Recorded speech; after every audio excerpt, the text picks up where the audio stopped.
ప్రజారోగ్యానికి ప్రాముఖ్యత ఇవ్వడం జరుగుతుంది. అలాగే కొత్త ఆలోచనలతో ముందుకు నడుపుతారు. మనందరం కూడా ఆలోచించలేని విధంగా, ఒక సగటు రాజకీయ నాయకుడు ఆలోచించిన విధంగా చంద్రబాబు నాయుడు గారి భవిష్యత్తులో 20 సంవత్సరాల తర్వాత ఆలోచించే విధానం మనందరికీ కూడా తెలుసు. ఈరోజు దాదాపు 45 సంవత్సరాలుగా రాజకీయాల్లో ఈ రాష్ట్ర అభివృద్ధిలో, ఉమ్మడి తెలుగు రాష్ట్రాల అభివృద్ధిలో చంద్రబాబు నాయుడు గారు చేసినటువంటి అభివృద్ధి ఈరోజు ఎన్నో ఫలాలను అందించింది. మన పిల్లలు, అదేవిధంగా మన భవిష్యత్ తరాలు అందరూ కూడా హైదరాబాద్ నగరాన్ని ఏ విధంగా అభివృద్ధి చేశారో మనందరం కూడా చూసాం. ఆ రోజు ఐటీ విప్లవాన్ని తీసుకొచ్చి పారిశ్రామిక ప్రగతి వరకు, స్వచ్ఛమైన పాలన నుంచి ప్రజాస్వామ్యం వరకు ప్రతి అంగుళాన కూడా అభివృద్ధికి సంకేతంగా నిలిచారు చంద్రబాబు నాయుడు గారు. అలాగే గతంలో ఎప్పుడు ముఖ్యమంత్రిగా ఉన్న ఈ రాష్ట్ర అభివృద్ధి కోసం ఆకాంక్షించేటువంటి వ్యక్తి, ప్రతి నిత్యం కూడా ప్రజల కోసం ఆలోచన చేసేటటువంటి వ్యక్తి, ప్రతి నిత్యం కూడా మన అభివృద్ధి, మన పిల్లల భవిష్యత్తు కోసం ఆలోచించేటటువంటి వ్యక్తి. ఈరోజు గతంలో జన్మభూమి కార్యక్రమం కానీ, శ్రమదానం కానీ, పచ్చదనం, పరిశుభ్రం వంటి కార్యక్రమాలు ప్రజల్లో చైతన్యం తీసుకొచ్చి మనల్ని అందరినీ కూడా భాగస్వాములు చేసి ఎంతో అభివృద్ధి చేశారు. అలాగే ఈరోజు ఏదైతే ఈ వేదిక ఉందో సార్, ఇక్కడ జిల్లా పరిషత్ ఉన్నత పాఠశాల కూడా 2002లో మీరు ఇచ్చినటువంటి పిలుపు మేరకు ఇక్కడ జన్మభూమి పథకం ద్వారా ఆ రోజు దాతలందరూ కూడా ఇక్కడ కొత్త బిల్డింగ్ని ప్రారంభించి మీ చేతులుగా ప్రారంభించుకోవడం జరిగింది సార్. అది మీరు అందించినటువంటి స్ఫూర్తి సార్. ఈరోజు ఈ బిల్డింగ్ పైన కూడా జన్మభూమి సింబల్తో మీరు ఇచ్చినటువంటి స్ఫూర్తి ఇక్కడ ప్రజలందరికీ కూడా మార్గదర్శకంగా నిలుస్తుంది సార్. ఈరోజు మనందరికీ కూడా ఎంతో ముఖ్యమైన రోజు. ఈ కార్యక్రమాన్ని మనం అందరం కూడా ఒక బాధ్యతగా తీసుకుని చేయాల్సినటువంటి అవసరం ఉంది. ఈరోజు ప్రతి ఇల్లు కూడా శుభ్రంగా ఉండాలి. అలాగే మన ఇంటి నుండే శుభ్రత, పారిశుభ్రం కూడా ప్రారంభించుకోవాలి.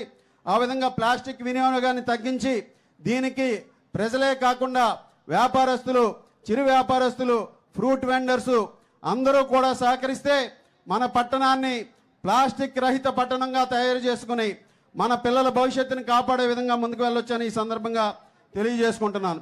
అలాగే ఈరోజు మనందరికీ కూడా తెలుసు, మన తణుకు పట్టణం ప్రశాంతతకు మారుపేరు. ఇక్కడ చాలామంది ఉద్యోగస్తులు రిటైర్ అయిన తర్వాత ఇక్కడ స్థిరపడటానికి వస్తారు. ఇక్కడ అనేక ప్రాంతాల నుంచి రావడం జరుగుతుంది. వారందరూ కూడా ఇక్కడ ప్రశాంతమైనటువంటి వాతావరణం చూసి ఈరోజు ఈ మున్సిపాలిటీ ఏర్పడి 1979లో గ్రేడ్ 2గా ఏర్పడి 2002లో గ్రేడ్ 1గా అప్గ్రేడ్ అవ్వడం చదివింది. అప్పటి నుంచి కూడా అనేక అభివృద్ధి కార్యక్రమాలు ఈ మున్సిపాలిటీలో చేయడం జరిగింది. మొట్టమొదటి మున్సిపల్ చైర్మన్గా స్వర్గీయ ముల్లపూడి హరిచంద్ర ప్రసాద్ గారు వేసినటువంటి బాటని ఈరోజు మనందరం కూడా ముందుకు తీసుకువెళ్తున్నాం. ఎప్పుడు తెలుగుదేశం ప్రభుత్వం అధికారంలోకి వస్తే అప్పుడు ఈ నియోజకవర్గాన్ని కానీ, మన తణుకు పట్టణాన్ని కానీ అన్ని విధాలుగాను కూడా అభివృద్ధి చేసుకున్నాం. అయితే కొన్ని ఇబ్బందులు ఉన్నాయి మనకు కూడా. ఈరోజు మన తణుకు పట్టణానికి కేవలం 15 కోట్ల నుంచి 20 కోట్లే ఆదాయం ఉంది. ఈరోజు పన్నులు కానీ, వాటర్ ట్యాక్స్ కానీ, ల్యాండ్ వేకెంట్ ట్యాక్స్ కానీ, అలాగే మనకున్నటువంటి షాపులు రెంట్లు కానీ ఈ విధంగా 15 కోట్ల నుంచి 20 కోట్ల వరకు ఆదాయం వస్తుంది. ఈరోజు ముఖ్యంగా ముఖ్యమంత్రి గారికి, అలాగే మన నారాయణ గారికి, మంత్రి గారి నారాయణ గారికి ప్రత్యేకంగా ఈ సభాముఖంగా ద్వారా ధన్యవాదాలు తెలియజేసుకుంటున్నాను. గతంలో మన మున్సిపాలిటీకి వచ్చేటటువంటి ఆదాయం ప్రభుత్వ ట్రెజరీకి వెళ్ళి అక్కడి నుంచి శాంక్షన్ రావాల్సి వచ్చేది. ఈరోజు కొత్తగా ఏప్రిల్ నుంచి మన మున్సిపాలిటీకి వచ్చేటటువంటి ఆదాయం ఇక్కడే ఉపయోగించుకునే విధంగా ముఖ్యమంత్రి గారు ఒక పిలుపు ఇవ్వడం జరిగింది. దానికి అనుగుణంగా భవిష్యత్తులో ఆయన విజన్కు అనుగుణంగా ఈ పట్టణాన్ని సుందరవనంగా తీర్చిదిద్దామని ఈ సందర్భంగా తెలియజేసుకుంటున్నాను.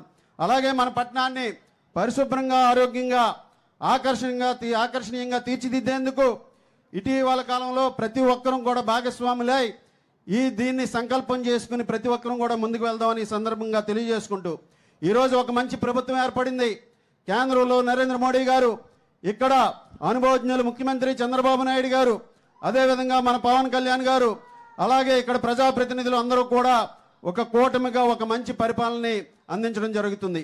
అభివృద్ధి, సంక్షేమమే లక్ష్యంగా ఒక సుపరిపాలన అందిస్తూ ఈరోజు అభివృద్ధిని, సంక్షేమాన్ని కూడా తీసుకువెళ్ళి కేవలం అభివృద్ధే కాకుండా, సంక్షేమమే కాకుండా రెండింటినీ సంపాలలో తీసుకెళ్ళి ప్రతి ఒక్కరికి కూడా అందించే విధంగా ముందుకు వెళ్తున్నాం.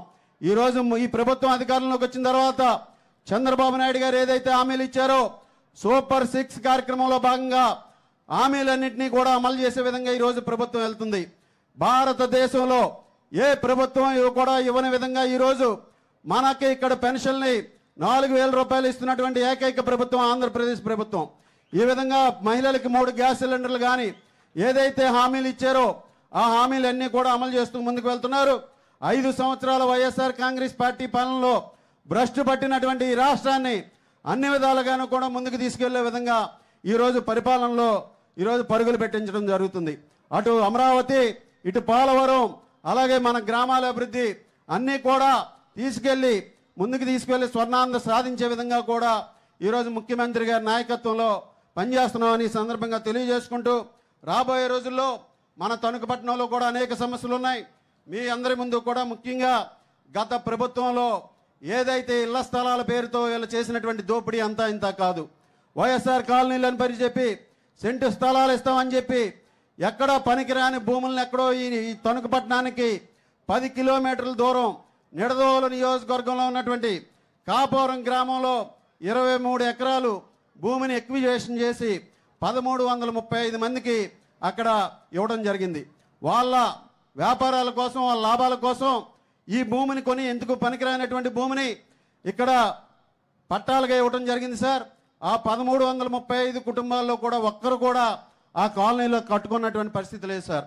ఈరోజు అటువంటి భూములు కాకుండా ఈరోజు మరలా ఈరోజు ప్రభుత్వం ఇచ్చినటువంటి మీరు ఇచ్చినటువంటి హామీ మేరకు భవిష్యత్తులో వీరందరికీ కూడా న్యాయం చేయాలని తెలియజేసుకుంటూ, అలాగే టిట్కో ఇళ్ళకి సంబంధించి కూడా ముఖ్యమంత్రి గారు స్పష్టంగా హామీ ఇచ్చారు.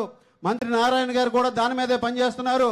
రాబోయే 6 నెలల్లో టిట్కో బాధితులందరికీ కూడా ఇల్లు అందించే విధంగా కూడా చర్యలు తీసుకుంటామని సందర్భంగా తెలియజేసుకుంటూ, అలాగే మన పట్టణ సర్వతోముఖాభివృద్ధి కోసం ముఖ్యమంత్రి గారికి దయచేసి విన్నవించుకునేది, ముఖ్యంగా మన తణుకు పట్టణానికి ఎక్కువగా ఉన్నటువంటి ప్రాబ్లం 1979లో ఏదైతే ఈ మున్సిపాలిటీ ఏర్పడి మెయిన్ రోడ్డుగా ఒకటే ఒక రోడ్డు ఉందో రాష్ట్రపతి రోడ్డు, ఈరోజు దానివల్ల ట్రాఫిక్ ఎక్కువగా ఉంటుంది. దానికి అనుసంధానంగా G&V కెనాల్ బండిని అభివృద్ధి చేసే విధంగా ఒక ప్రతిపాదన తీసుకొచ్చాం. దానికి నిధులు శాంక్షన్ చేయాలని ముఖ్యమంత్రి గారిని కోరుకుంటున్నాను. అలాగే ఇక్కడ ఎంతోమంది ఆటో వర్కర్స్ కానీ, ఆటో నగర్కి సంబంధించి లేత్ వర్క్స్ కానీ, వెల్డింగ్ వర్క్స్ కానీ, మోటార్ మెకానిక్స్ కానీ ఇటువంటి వారు చాలామంది, దాదాపు 5,000 మంది వారి మీద ఆధారపడి వారి కుటుంబాలు కూడా ఉన్నాయి సార్.